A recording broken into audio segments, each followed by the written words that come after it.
AI-generated video na inilarawan ang mga Pilipino bilang mga unggoy.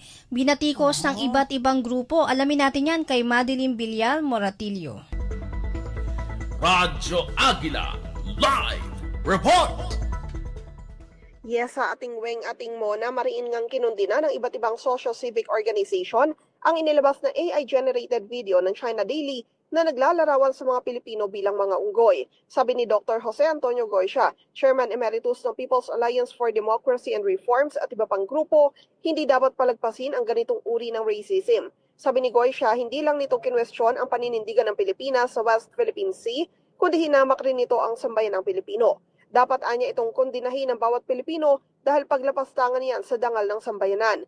Pinuna rin ni Goycia ang timing ng paglalabas ng video matapos ang naunang pahayag ng ilang Chinese scholars na pag-aari umano ng China ang Batanes. Si Defense Secretary Gilbert Teodoro una nang binatikos ang nasabing AI-generated video na nagpapakitaan niya sa China bilang isang hindi mapagkakatiwalaang kapitbahay. Para sa Radyo Agila, Madeline Villar Moratillo, matatag, matapang, matapat. Maraming salamat.